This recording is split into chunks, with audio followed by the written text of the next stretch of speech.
स्वागत है आपका हमारे एक और नए वीडियो में। इस वीडियो में रहीम के 10 दोहे लेकर के आए हैं।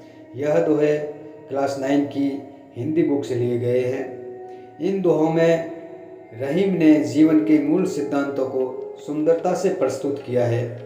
प्रत्येक दोहे में विशिष्ट अर्थ और संदेश छिपा है जो छात्रों को जीवन के उपयोगी मार्गदर्शन प्रदान करता है। आइए शुरू करते हैं।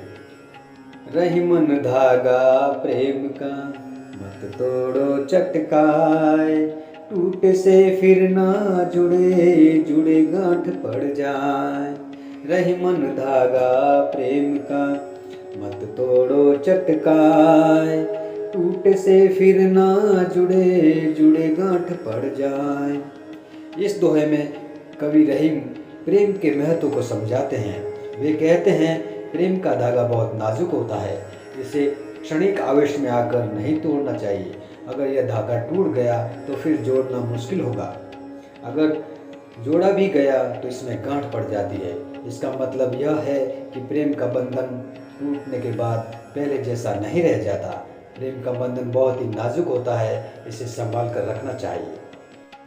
रहीमन निज मन की बिथा मन ही राखो गोय, सुने अठीले लोग सब बाटी न ले कोय। रहीमन निज मन की बिथा मन ही राखो गोय, सुनी अठीले लोग सब बाटी न ले कोय।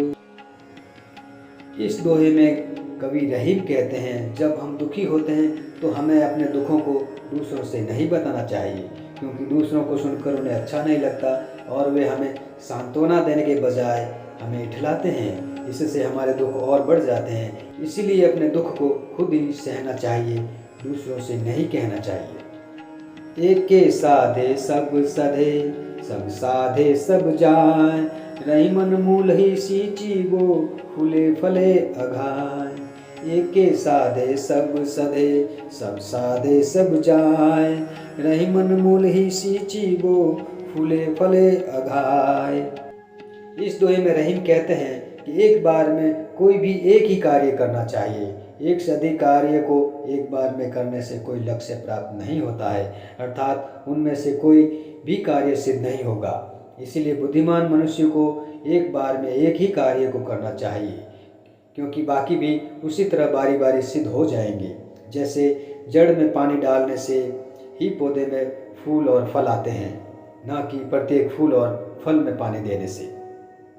चित्रकूट में रमी रहे रहीमन अवध नरेश, जहाँ पर विपदा पड़त है सो आवत यह देश। चित्रकूट में रमी रहे रहीमन अवध नरेश, जहाँ पर विपदा पड़त है सो आवत यह देश। जब राम जी को वनवास मिला था तो वह चित्रकूट में रहने गए थे, जो कि एक घनघोर वन में बहुत ही भीड़ इलाका था और श्री राम जी जैसे राजा के रहने योग्य नहीं था। लेकिन मजबूरी में उन्हें उस स्थान पर रहना पड़ा जहाँ पर अनेक बाधाएं थी। इस दोहे में रहीम जी कहना चाहते हैं कि मनुष्य को हर समय विपदाओं के लिए तैयार रहना चाहिए, क्योंकि भविष्य में हमारा सामना किसी भी विपदा से हो सकता है।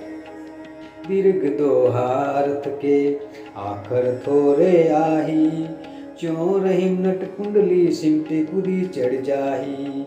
दीर्घ दोहारथ के आखर थोरे आही, क्यों रहीम नट कुंडली सिमटे कुदी चढ़ जाही।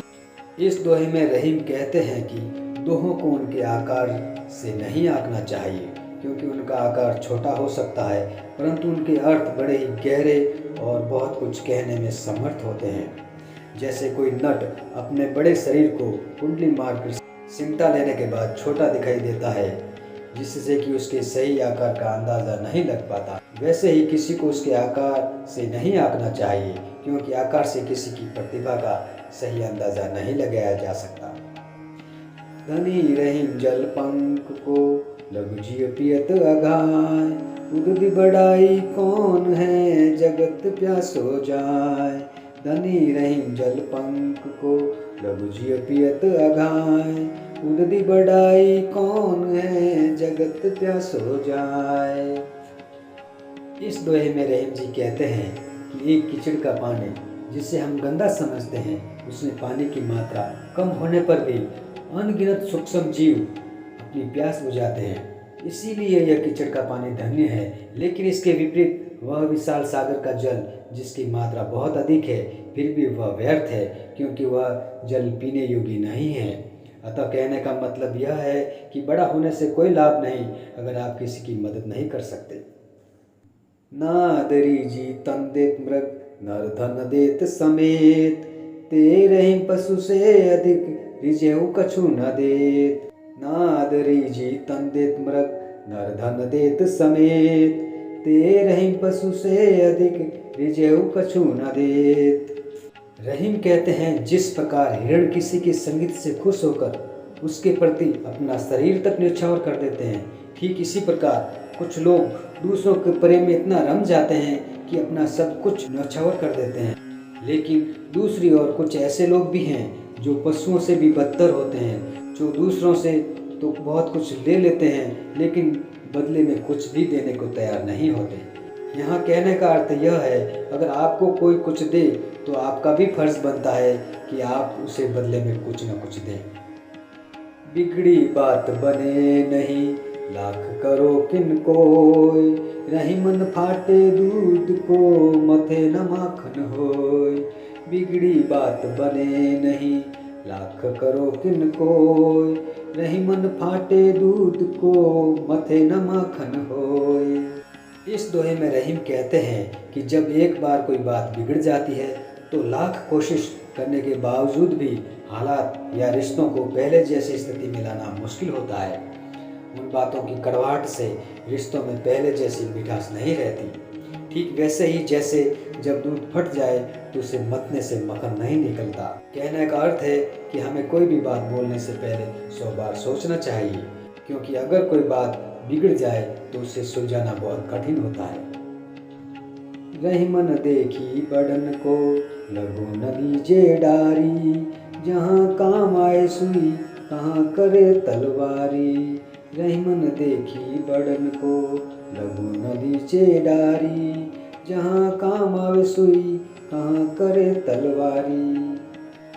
इस दोहे में रहीम जी कहते हैं कि हमें किसी को उसके आकार से नहीं आंकना चाहिए और छोटे आकार के कारण किसी की उपेक्षा नहीं करनी चाहिए, क्योंकि जहाँ छोटी चीज़ की ज़रूरत होती है वहाँ बड़ी चीज़ किसी काम की नहीं। जैसे जहाँ सुई की ज़रूरत होती है वहाँ तलवार का कोई काम नहीं। इसीलिए किसी भी चीज़ को कम नहीं आंकना चाहिए, क्योंकि हर चीज़ का अपनी अपनी जगह महत्व होता है। रही मन निज संपत्ति बिना, कौन विपत्ति सहाय, बिन पानी जू जलज को, न रवि सके बचाए। रही मन निज संपत्ति बिना, कौन विपत्ति सहाय, बिन पानी जू जलज को, न रवि सके बचाए। इस दोहे में रहीम कहते हैं कि विपत्ति के समय किसी भी व्यक्ति की मदद उसकी अपनी संपत्ति करती है। जिस प्रकार पानी के बिना कमल को सूखने से सूर्य भी नहीं बचा पाता, उसी प्रकार विपत्ति के समय किसी भी व्यक्ति की मदद उसकी अपनी संपत्ति करती है। लेकिन दूसरों से मदद मिलना हमेशा संभव नहीं होता। इसीलिए किसी भी व्यक्ति को हमेशा अपनी संपत्ति को बढ़ाने और संजोने का प्रयास करना चाहिए। आज की वीडियो में इतना ही। मिलते हैं अगले वीडियो में। जाते जाते आपसे रिक्वेस्ट है कि हमारे चैनल को सब्सक्राइब कर दें। वीडियो देखने के लिए बहुत बहुत धन्यवाद।